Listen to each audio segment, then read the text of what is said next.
সিলেটের ভোলাগঞ্জে পাথর লুটপাটের ঘটনায় অভিযান চালিয়ে এখন পর্যন্ত মোট ৪২,০০০ ঘনফুট পাথর জব্দ করেছে জেলা প্রশাসনের তত্ত্বাবধানে।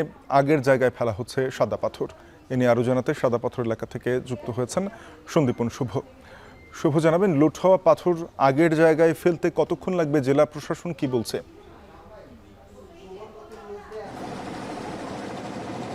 শাফিন, আমি এই মুহূর্তে রয়েছি সাদা পাথরের যে ধলাই নদী রয়েছে, সেই ধলাই নদী সংলগ্ন সাদা পাথরে আমরা যাচ্ছি এই মুহূর্তে, এবং সিলেটের জেলা প্রশাসক শের মাহমুদ মুরাদ এবং প্রশাসনিক আরও বিভিন্ন দপ্তরের কিন্তু কর্মকর্তারা যাচ্ছেন এখানে, এবং আমরা দেখছি যে আইন শৃঙ্খলা বাহিনী এখানে সাথে রয়েছে, এবং সবাই মিলে কিন্তু ওই যে পাথর যে পুনঃস্থাপনের যে উদ্দেশ্য, সেই উদ্দেশ্য নিয়ে কিন্তু এখন এই যাত্রাটি হচ্ছে। আপনারা দেখতে পাচ্ছেন যে আমার ঠিক সম্মুখে যে নৌকাটি রয়েছে, সেই নৌকা যুগে কিন্তু সাদা পাথর এলাকায় পৌঁছাচ্ছেন, সেই জিরো পয়েন্টে পৌঁছাচ্ছেন সিলেটের জেলা প্রশাসক সহ প্রশাসনের ঊর্ধ্বতন কর্মকর্তারা।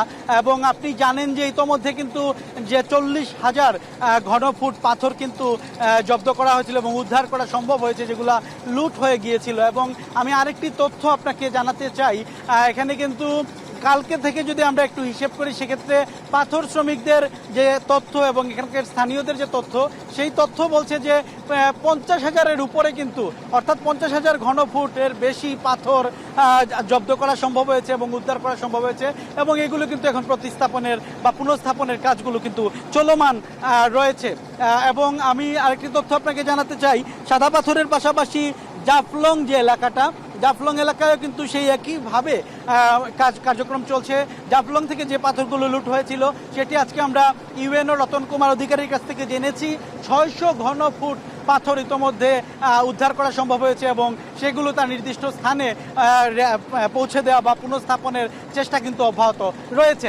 অর্থাৎ বেশ জুড়ে সুরে নড়ে চড়ে বসেছে কিন্তু সিলেটের পুরো প্রশাসন, যেটি আমরা আগে কিছুটা কম দেখতে পেয়েছিলাম, কিন্তু আজকে থেকে আমরা দেখতে পেয়েছি যে সেই তুরজোর গত রাত থেকেই বলা চলে যে তাদের তুরজোর কিন্তু অনেকটাই বেড়েছে। এই মুহূর্তে যে আমরা রয়েছি সেই ধলাই নদী, সেই ধলাই নদীতে রয়েছি, যেখানে মেঘপাহাড়ের মিতালি এবং সেখানে স্বচ্ছ জলের ধারা এবং যে সাদা পাথর দেখতে মানুষজন আসতেন, সেই পর্যটন স্পটে কিন্তু এই মুহূর্তে আমরা পৌঁছে গেছি। তবে আজকের এই বিষয়টি হচ্ছে পুরোটাই হচ্ছে পুনরুদ্ধারের একটি ঘটনা, কারণ এখানে যে সাদা পাথর ইতোমধ্যে হারিয়ে গেছে বা যে সাদা পাথর যে চুরি করা হয়েছে, লুট করা হয়েছে, সেগুলোকে যে বাঁচানোর উদ্দেশ্যে বা সেগুলো পুনঃস্থাপনের উদ্দেশ্যে কিন্তু আজকে আমরা প্রশাসনকে দেখতে পাচ্ছি। আরেকটা বিষয় আমি আপনার সাথে একটু জানিয়ে রাখতে চাই যে গতকালকে জেলা প্রশাসন কিন্তু 5টি মূল সিদ্ধান্ত নিয়েছে। সেই সিদ্ধান্তের মধ্যে একটি ছিল যে জাফলংয়ের ইসিয়া এলাকা এবং সাদা পাথর যে পর্যটন স্পট, সেগুলিতে কিন্তু পাথর পুনঃস্থাপন হবে।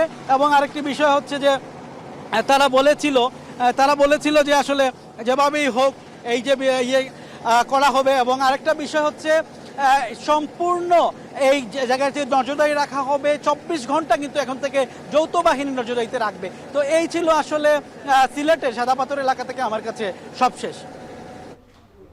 সিলেটের পর্যটন স্পটে সাদা পাথর পুনঃস্থাপনের খবর জানাচ্ছিলেন সন্দীপন শুভ।